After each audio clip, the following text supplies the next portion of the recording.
Before the world had shape, before time had a name, there was only silence.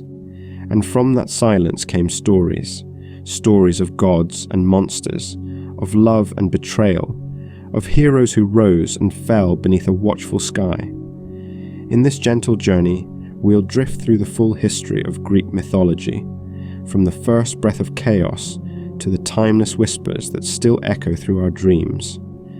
So lie back, close your eyes, and let your mind wander to the ancient world where the myths began. This is Drift Off 2, where we bring calm stories for curious minds.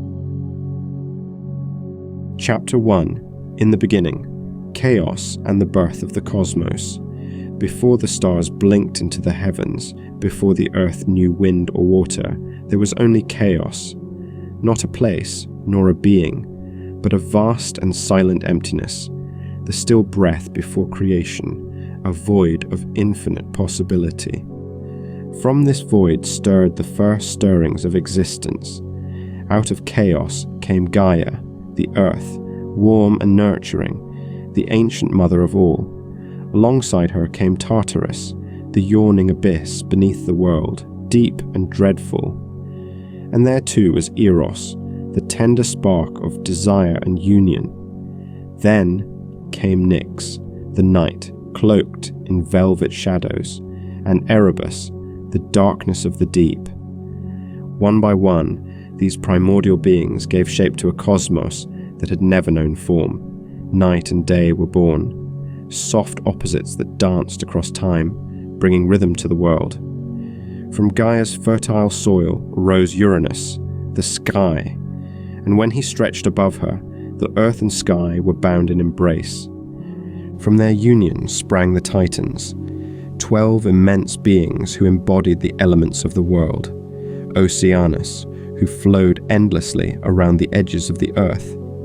Hyperion, the radiant light of the sun. Selene, the silvery moon who glided softly through the night. Each Titan a force, a mystery, a divine presence etched into the unfolding story of existence. Yet Uranus, the sky, feared his own children. He saw their power and potential and grew cold with dread. In his fear, he buried the Titans deep within Gaia, pressing them down into the belly of the earth, hidden from the light. Gaia groaned beneath the weight, her sorrow stirring into anger. From her depths, she crafted a sickle of unbreakable stone and gave it to her youngest son, Cronus, the clever one, the boldest among them. And so, one night, as Uranus descended to lie with Gaia once more, Cronus emerged from the shadows. With a swift motion, he struck, and the sky was severed from the earth. From the blood that spilled upon the waves came new beings, the giants, the Furies, and Aphrodite, the goddess of beauty, who rose radiant from the sea's foam. With Uranus overthrown, Cronus became ruler of the cosmos, and the age of the Titans began. But even as he wore the crown of the world, a whisper followed him, a prophecy that one day his own child would rise to cast him down, just as he had done before. And so begins the tale of gods and mortals, of love and war, of creation and punishment, the story of Greek mythology, born from chaos, destined to echo through eternity. Chapter 2. The Titans and the Rise of the Olympians. Cronus ruled in peace at first. The earth was green, the seas were calm, and the skies were quiet under his reign. The Titans, his siblings, moved across the world as mighty forces, shaping rivers, stoking fire, guiding the stars, and the golden age of their dominion began. But Cronus, for all his power, was haunted by the words of prophecy. He had overthrown his father, and now fate whispered that his own child would one day do the same. And so, when his sister Rhea bore him children, Hestia, Demeter, Hera, Hades, and Poseidon, Cronus did the unthinkable. One by one, he swallowed them. Each child, as they drew their first breath, was cast into the darkness of his belly, silent, eternal. Rhea, heartbroken and afraid, watched each of her children vanish. But when her sixth child was born, a boy named Zeus, she could bear no more. With trembling hands and a mother's quiet fury, she wrapped a stone in swaddling cloth and gave it to Cronus. Unknowing, he devoured the rock. The real child, her son Zeus, she hid in a cave on the island of Crete, nestled among wild goats and watched over by Gaia herself. There he grew strong. Fed on honey and the milk of the divine goat Amalthea, Zeus was raised in secret, far from the gaze of his tyrant father. Years passed. The boy became a man, and when he was ready, Zeus returned to the world with lightning in his eyes and the storm in his soul. He confronted Cronus and forced him to disgorge what he had taken. One by one, Zeus's brothers and sisters were freed, alive and furious. Together, they stood as gods, the first Olympians, and declared war upon the Titans. The war shook the earth and sky for 10 long years.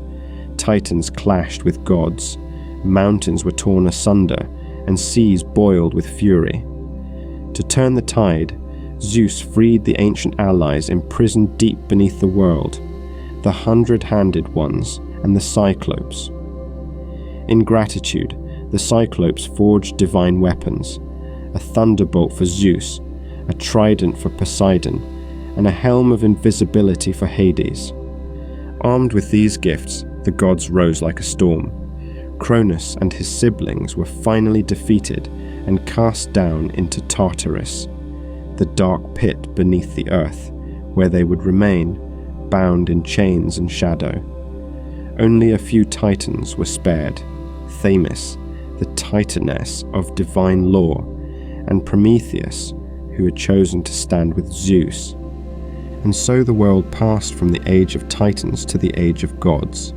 The three brothers, Zeus, Poseidon, and Hades, divided the cosmos between them. Zeus took the sky with its thunder and light.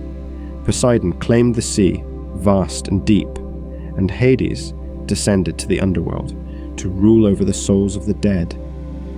High atop Mount Olympus, Zeus and his siblings formed a new pantheon, the 12 Olympians, deities who would watch over the earth, whisper into the lives of mortals, and shape the destiny of mankind for ages to come. And yet, even in this new golden age, the seeds of rebellion, of jealousy. Chapter 3: Prometheus and the Gift of Fire. Not all who stood with the Olympians during the Great War were gods. Among the titans spared from punishment was Prometheus, wise, thoughtful, and ever watchful.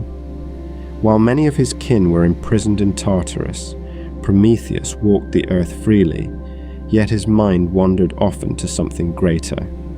He looked upon the world and saw its beasts, wild and wandering, creatures of instinct, without craft or thought.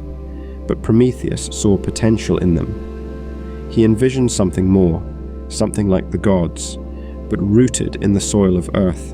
And so, with careful hands, he shaped man from clay. He sculpted them in the image of the divine, upright and capable, with eyes that could see the stars, and minds that could wonder at their meaning. But though Prometheus had given them a form, they lacked what they needed most: power. They lived in darkness, huddled in caves, their lives short and uncertain. And so, Prometheus climbed once more to the heavens, reaching the heights of Olympus itself, where the sacred fire of the gods burned bright. He stole a single flame, carrying it hidden within a hollow stalk of fennel.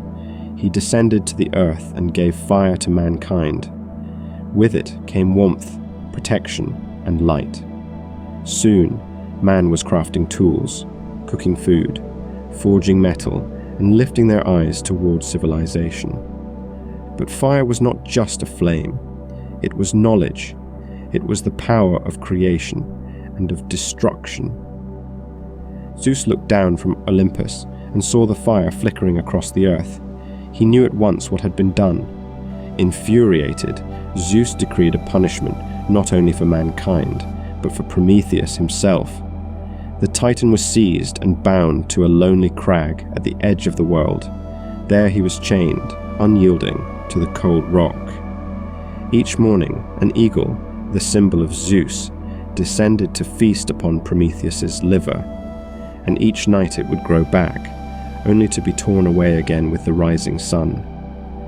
Day after day, night after night, his torment endured, a cycle of suffering as eternal as the fire he had given. But Zeus was not yet finished. He wished to teach mankind a deeper lesson, that all gifts come at a price. And so he commanded Hephaestus, the divine smith, to shape something new, a being of beauty and cunning, curiosity and charm. He made her from earth and water, and each god bestowed upon her a gift: grace, skill, elegance, and voice. She was named Pandora, all-gifted. Into her hands was placed a sealed jar, a mysterious vessel said to hold blessings, though none dared open it. And Pandora was sent down to the world, where she was welcomed by Epimetheus, Prometheus's brother, who took her into his home despite warnings not to trust the gods. For a time, all was well, but Pandora's mind often turned to the jar, what it contained, why it had been forbidden. Her curiosity, planted by the gods, grew like a vine through her thoughts, winding tighter with each passing day. And one morning, unable to resist, she opened it. What burst forth was not treasure, but torment, sickness, envy, grief, greed. All the sorrows and struggles of mankind spilled into the world like shadows at dusk. She tried to close it, but it was too late. Only one thing remained inside. At the bottom of the jar, quiet and delicate, was hope, the final gift, a small flame to endure the darkness, and a whisper that even in pain there is meaning, even in loss there is light. Thus began the age of man, not perfect, but enduring, not divine, but dreaming. And far above them the gods watched. The world they had shaped was no longer theirs alone. Chapter 4: The Great Flood and the Rebirth of Mankind. Time moved forward, as it always does, and the world of men began to change. The fire Prometheus had gifted them gave rise to cities and craft, to speech and song, but also to ambition. And where there is ambition, pride often follows. The Golden Age, when men lived gently among the fields and forests, began to fade. In its place rose the Age of Silver, a time when people grew arrogant, forgetting the gods who once watched over them. Then came the Age of Bronze, full of war and violence, where men forged weapons and shed blood in pursuit of power. Compassion grew scarce. Reverence vanished. Zeus, high atop Olympus, looked down upon the world and felt only disappointment. He had hoped for harmony.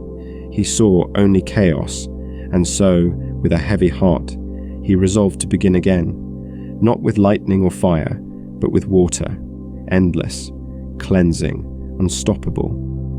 He summoned his brother Poseidon, lord of the sea, and whispered his wish into the waves, and the oceans answered. Storm clouds gathered above the earth, dark and brooding. Winds screamed across the land. Poseidon raised his trident, and with a single mighty strike, split the sea from its depths. Waters surged, rivers overflowed, the skies opened, and rain fell with such fury that even the tallest mountains began to vanish beneath the rising tide. It was a flood unlike any before, a great washing away of what had been. But not all were doomed. Prometheus, even in his suffering, had foreseen the storm. To his son Deucalion and his daughter-in-law Pyrrha, he whispered a warning, a way to survive. And so they built a sturdy chest, a great wooden vessel, and set sail upon the rising flood. Days passed, then weeks.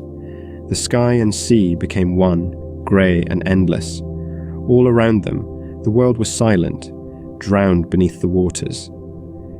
And yet they floated on, cradled by the waves, mourning what had been lost, but clinging to what remained. Finally, the rain ceased, the winds fell quiet, and far in the distance the peaks of Mount Parnassus pierced the clouds like fingers reaching for the sun. Their boat came to rest upon the summit, and for the first time in many days, they stepped once more onto solid earth. But the land around them was still empty, a world washed clean of humanity. In their solitude, Deucalion and Pyrrha turned to the gods and prayed, not for vengeance, not for answers, but for guidance. And the gods, moved by their sincerity, sent them an answer, a voice on the wind, a whisper from the Titaness Themis. "If you wish to restore mankind," she said, "cover your heads and cast the bones of your mother behind you." The message was a riddle, as many divine truths are, but Deucalion, wise like his father, understood. Their mother was Gaia, the earth itself, and her bones were the stones scattered across the ground. And so, they walked the slopes of the mountain, veiled in humility, casting stones behind them as they went. And with each stone thrown, a miracle occurred. Those cast by Deucalion took shape, becoming men, strong and sturdy, like the rock from which they came. Those cast by Pyrrha became women, graceful and enduring, born of earth and hope. In this way, humanity was born anew, no longer immortal, no longer innocent, but wiser, tempered by hardship, and blessed with the strength to rise again. And so the world turned once more. The flood waters receded, the soil softened, and life returned to the earth. But from that day forward, the stories of the gods would become deeply entwined with those of mortals. For man now knew both suffering and survival, and the gods, watching from above, knew that the age of heroes was just beginning. Chapter 5: Mount Olympus and the Reign of the Gods. Far above the world of men, beyond the reach of mountain peaks and drifting clouds, stood a realm untouched by time, Mount Olympus. Not just a place of stone and snow, but a divine palace of light and splendor, hidden from mortal eyes. Here the gods made their home. At its center stood Zeus, king of the gods, crowned not by inheritance but by victory, the one who had overthrown the Titans, who had brought order from chaos. In his hand, the thunderbolt. At his feet, the eagle, ever watching. He ruled the skies and heavens, shaping the winds, commanding the storms, and listening always to the prayers of men. Beside him sat Hera, his queen, the goddess of women and marriage. Proud and regal, she watched the affairs of gods and mortals with stern eyes and a wounded heart, for Zeus, despite his vows, was not always faithful. And so, the court of Olympus grew, 12 mighty gods and goddesses, each with their own gifts, their own stories, their own thrones among the clouds. There was Poseidon, Zeus's brother, lord of the oceans. He held dominion over every current and tide, guiding ships or shattering them with a flick of his trident. In the deep, he rode a golden chariot drawn by seahorses, and his moods could stir both calm waves and monstrous storms. There was Hades, the third brother, who ruled not in the sky or sea, but beneath the earth. Though feared by mortals, Hades was just and quiet, a keeper of souls rather than a bringer of death. His kingdom, the underworld, was not of evil, but of endings, where each soul found its fate. Athena, the daughter born fully grown from Zeus's brow, shone with wisdom and fierce clarity. A warrior and a thinker, She was the guardian of cities, the patron of artisans, and the goddess of reason. Her eyes held the calm before battle, her shield the face of Medusa, a symbol of courage and warning. Apollo, god of the sun and music, rode across the sky each day in his golden chariot, lighting the world with warmth and song. His twin sister Artemis, goddess of the moon and the hunt, moved silently through forests and fields, protector of wildlife and fierce guardian of her chastity. Then came Ares, god of war, raw and untamed. He gloried in battle and bloodshed, but was often scorned, even among the gods, for his recklessness and rage. Beside him, the fire god Hephaestus, lame in one leg but unmatched in skill, forged weapons for the gods and built wonders within his volcanic forge. Aphrodite, born from the sea foam, glided through Olympus like the breeze of spring. She was the goddess of love, beauty, and desire. Her presence stirred the hearts of both gods and mortals alike. Her son Eros, with his bow of golden arrows, sowed love wherever he aimed. There was Demeter, goddess of the harvest, who taught mankind to grow grain and tend the soil, and Hestia, goddess of the hearth, who kept the sacred fire burning and brought peace to the home. Lastly, there was Hermes, fleet-footed and clever, the messenger god. With winged sandals and a silver tongue, he moved between realms, delivering news, guiding souls, and stirring mischief wherever he went. These were the Olympians, divine and immortal, yet shaped by love, jealousy, pride, and passion. From their thrones on Mount Olympus, they watched over the world below, not as distant creators, but as vivid characters in the great unfolding drama of life. To the mortals who worshipped them, they were powerful and capricious, blessings one day, punishments the next. But in their flaws, the gods reflected the human soul, full of wonder, full of contradiction. And so the stories of the gods were told, around fires, in temples, through poems and plays, passed down through the generations, echoing through the valleys of Greece, and into the dreams of those who listened. For Mount Olympus was not just a home for gods, it was the heart of mythology, where every legend began, and where in quiet moments they still live on. Chapter 6: Myths of Love, Jealousy, and Transformation. Love in the world of the gods was never simple. It could blossom like spring or burn like fire, tender or wild, nurturing or cruel. And nowhere was this seen more clearly than in the tales that wove together the fates of gods and mortals. Zeus, mighty and watchful, was often stirred by desire. His eyes wandered across the earth, and when they fell upon Europa, a mortal princess picking flowers by the shore, he was overcome. To hide himself from Hera's gaze, he took the form of a beautiful white bull. Europa, charmed by its gentleness, climbed onto its back, and in a heartbeat the bull leapt into the sea. Across waves and time, he carried her to the island of Crete, where he revealed his true form. From their union would come sons of great renown, including King Minos, who would one day imprison the Minotaur in his labyrinth. And to honor her, Zeus would name the continent they stood upon after her, Europa. But Hera, queen of the gods, was not blind to her husband's betrayals. Her fury burned deep. When Zeus seduced Io, one of Hera's own priestesses, he turned her into a white cow to protect her. But Hera, seeing through the disguise, demanded the animal as a gift and set the 100-eyed giant Argus to guard her. Zeus, afraid, sent Hermes to free Io. The messenger god lulled Argus to sleep with stories and music, then struck him down in silence. As tribute, Hera placed his eyes on the tail of her favorite bird, the peacock, its feathers ever watchful. Io fled, stung by a gadfly sent by Hera. She wandered across continents, her path etched into place names, the Ionian Sea, the Bosporus.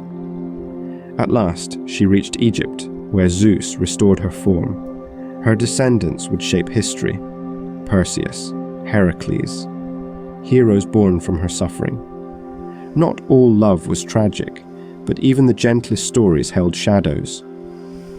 In Cyprus, a sculptor named Pygmalion crafted a statue so beautiful he fell in love with it. Night after night, he prayed to the gods for a bride like her. Aphrodite, moved by his devotion, breathed life into the marble. The statue stepped from its pedestal, warm and smiling. Her name was Galatea. Love, in this case, was answered, but Aphrodite was not always kind. When Psyche, a mortal woman of such beauty that men forgot to worship the goddess of love, began to draw the world's attention, Aphrodite grew jealous. She sent her son Eros to make Psyche fall in love with a monster. But when he saw her, Eros himself fell. Silently, he made her his bride, visiting her only at night, asking only that she never look upon his face. Curiosity, however, is a powerful thing. One night, Psyche lit a lamp and looked. She saw not a beast, but the god of love. But in her wonder, she spilled hot oil onto his skin, waking him. Heartbroken, Eros fled. To win him back, Psyche was set a series of impossible tasks, including a journey to the underworld to retrieve a fragment of Persephone's beauty. She completed each trial. But at the last, she opened the box meant only for gods, and fell into a deep, deathless sleep. Eros, still in love, returned to her side. He lifted the curse with a kiss, and at last Zeus blessed their union, granting Psyche immortality, love and soul. Eros and Psyche would remain together for eternity. Yet not all stories ended so sweetly. The nymph Echo loved the beautiful Narcissus, who loved no one but his reflection. Cursed to only repeat what others said, she could never speak her own heart. When he spurned her, she faded into the hills until only her voice remained, the echo we still hear in lonely places. As for Narcissus, he stared too long at his image in a still pool. Enchanted by himself, he wasted away. In his place bloomed a delicate flower, the first Narcissus, a symbol of beauty and of vanity. Love, jealousy, and transformation. They wound through every myth like threads of gold and shadow. The gods gave freely, but they also took. They rewarded those who were brave, clever, or faithful, and punished those who dared defy the order of things. But through it all, these stories endure, soft as starlight, timeless as the tide. Chapter 7: Heroes, Prophecies, and Mortal Fates. Though the gods ruled from on high, their gaze often turned to the mortal world, to men and women whose lives would echo through eternity.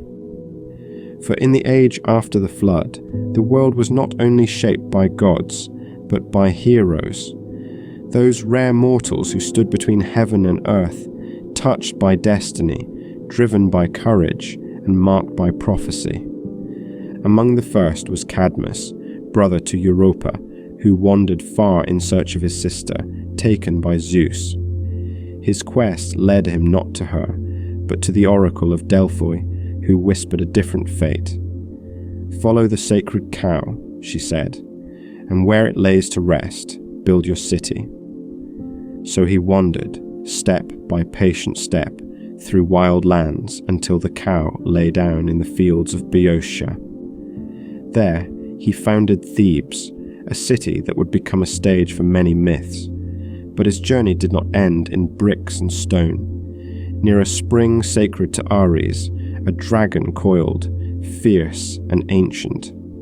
When Cadmus slew the beast, he planted its teeth into the soil. From the earth sprang armed warriors, fully grown. They fought one another until only 5 remained, and these became the founders of noble houses in Thebes. Though Cadmus had pleased the gods with his piety, slaying a creature of Ares brought consequence.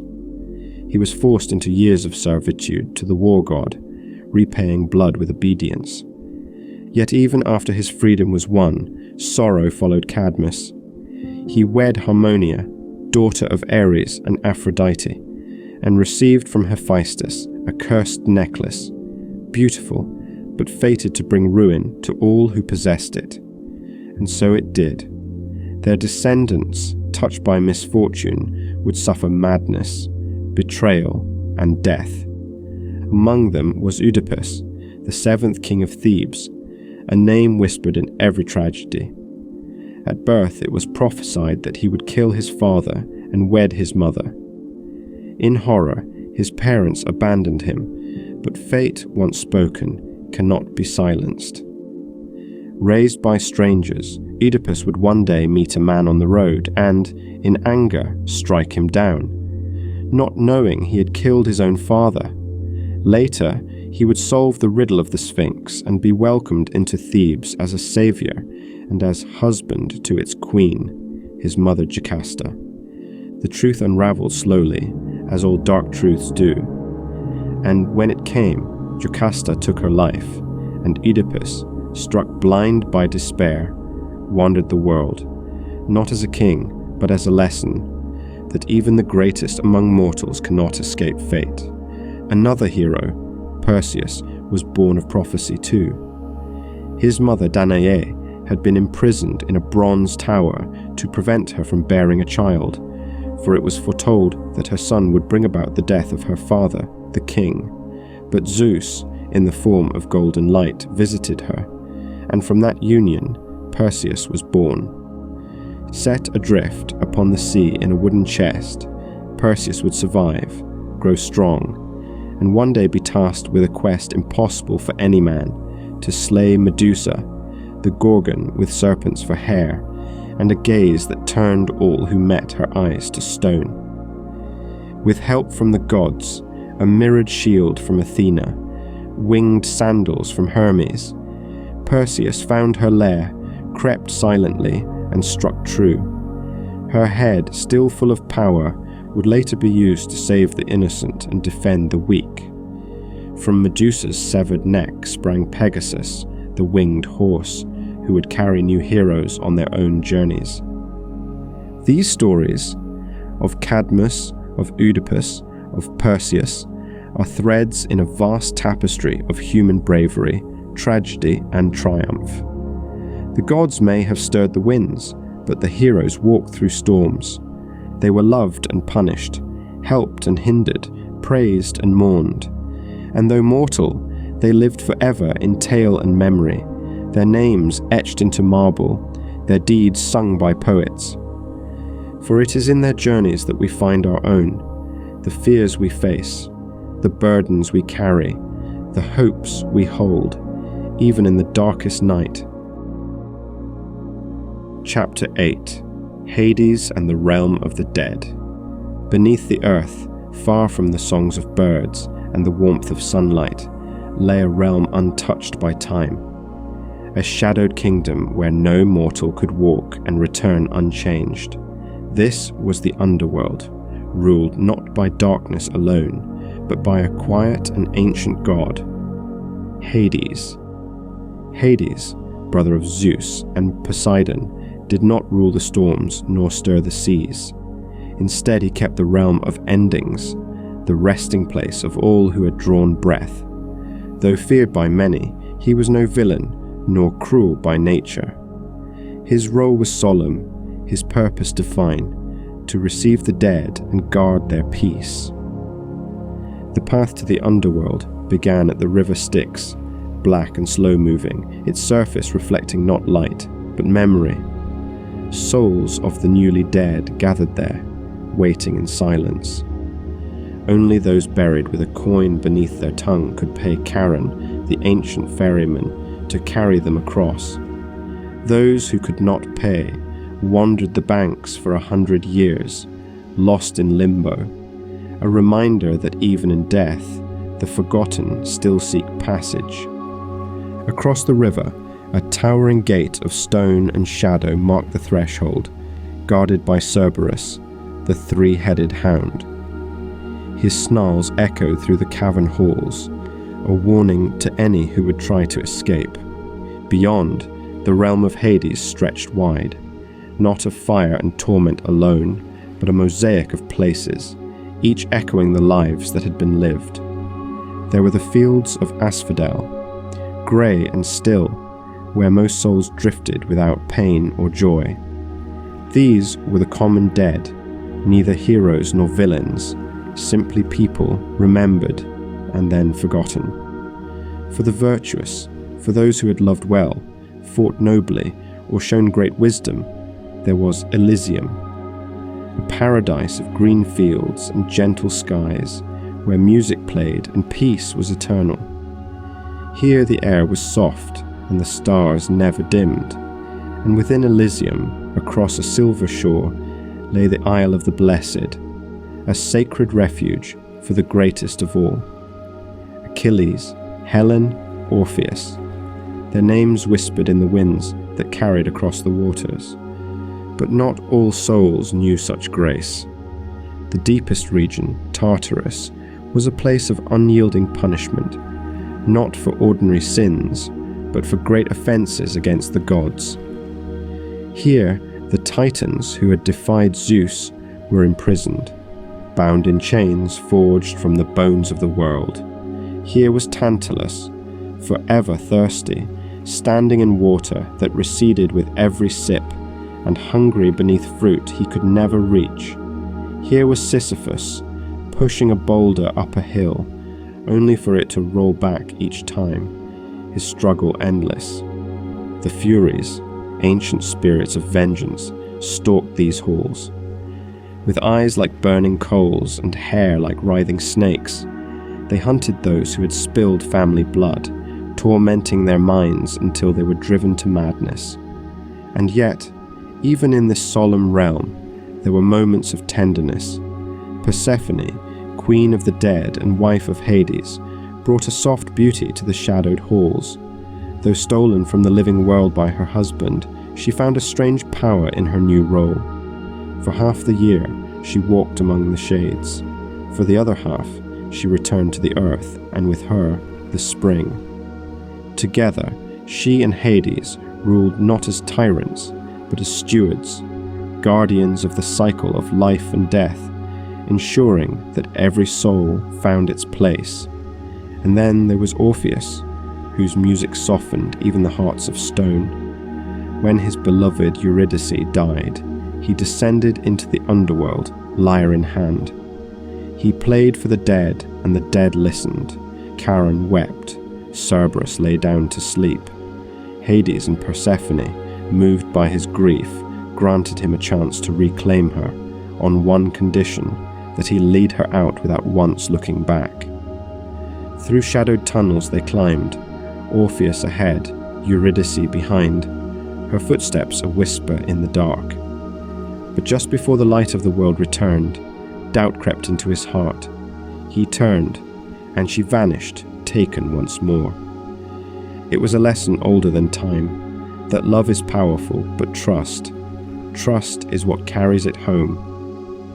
In the depths of the earth, Hades keeps his silent watch. He does not interfere with the affairs of Olympus or the winds of war. He simply waits, patient, impartial, eternal. And when the time comes, every soul, king or beggar, hero or thief, walks his halls. Not with fear, but with understanding, for all things that live must one day rest. And in the underworld, the stories do not end, they simply change.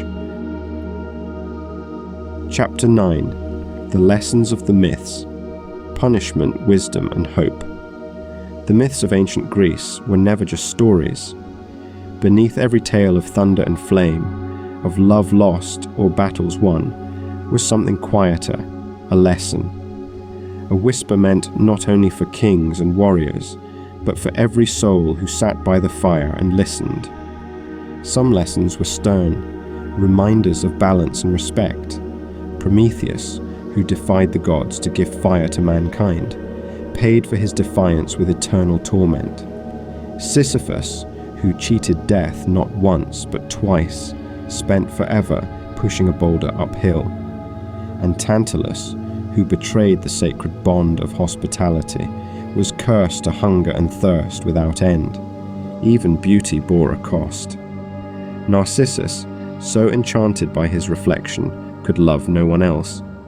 His story became a mirror, not of his face, but of vanity's quiet cruelty.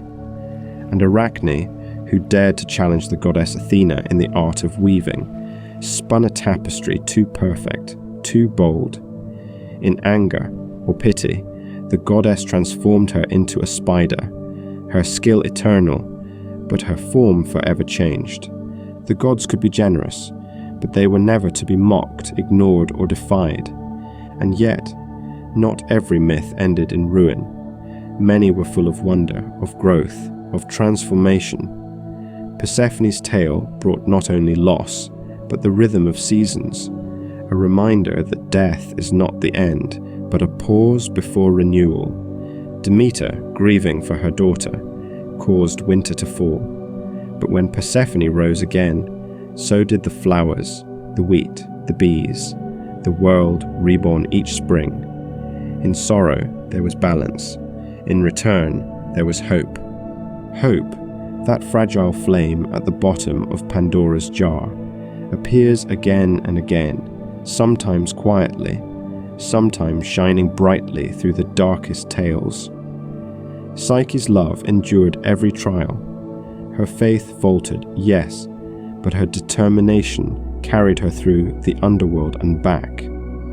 In the end, even the gods honored her devotion. She, a mortal, was granted immortality, and her union with Eros became a symbol that love and soul, once joined, can never truly be parted.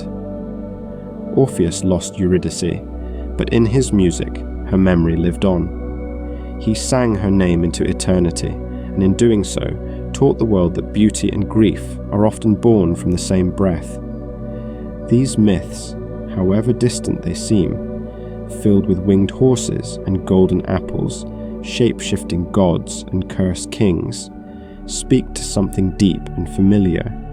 They remind us that pride can be our downfall, that wisdom comes through struggle, that love, though fragile, is worth every trial, that death is not the opposite of life, but a part of it, and that even in our darkest moments, there is always a spark of something more.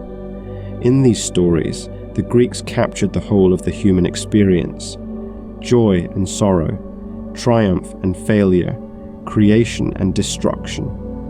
But above all, they left behind a gift, the understanding that our lives, like theirs, are stories in motion, that each of us walks a winding path between chaos and order, fate and choice, shadow and light. And in walking it, in living it, we become part of the myth. Chapter 10: The enduring legacy of Greek mythology. Though the temples have crumbled and the altars lie silent, the myths of ancient Greece still echo, not only in the ruins of marble and stone, but in the hearts of those who remember, and in the stories we continue to tell. For these tales, of gods and monsters, of love and loss, of fate and defiance, are not just relics of a vanished world. They are living threads, woven into the fabric of our culture, our language, our art, and our dreams. We see them in the stars, where constellations trace the outlines of heroes: Orion, Perseus, Andromeda. In literature, where echoes of Homer's verses still stir the soul. In paintings, where Aphrodite rises from the sea, and Athena stands proud in armor. In theatre, where tragedy was born, and catharsis first took form. But beyond these echoes lies something deeper. Greek mythology endures because it speaks to what it means to be human. It reminds us that even the divine can be flawed, that gods can be jealous, impulsive, and tender. That power does not make one perfect, and that mortals, fragile though we are, can rise to greatness through courage, loyalty, and love. The myths teach us that every gift carries risk, that beauty and destruction often walk hand in hand, that fate may be written in the stars, but our response, our choices, are our own. And in those choices we find meaning. In times of grief, we remember Demeter's sorrow and the promise of spring's return. In moments of uncertainty, we recall Odysseus sailing home through storm and temptation. When we speak of impossible odds, we speak of Heracles, whose labours were as much of the soul as of strength. And when we ponder the soul itself, we think of Psyche, of trust, of love, of the journey through darkness to reach the light. Even now, we tell these stories in new ways. In books and films, in classrooms and dreams, we return to Olympus, to the labyrinth, to the riverbanks where Echo waits and Narcissus gazes. We return not out of nostalgia, but out of need, because within these ancient tales is a truth as enduring as time itself, that we are not alone in our questions. Others have stood before us, beneath the same stars, asking who we are, why we suffer, and what lies beyond the horizon. And so, Greek mythology lives on, not just in words, but in wonder, a bridge between past and present, a mirror for the soul, a whisper from the old gods, reminding us that even in the stillness of night, the stories remain, waiting to be heard and to be dreamt again. And so the tales fade, like footsteps in the dust of time. But even as the gods retreat into shadow, and the heroes rest beneath the stars, their stories live on, not just in marble ruins or forgotten scrolls, but within us. Thank you for drifting off with me tonight. May your dreams be guided by wisdom, warmed by wonder, and wrapped in the calm embrace of stories that never truly end. Until next time, sleep well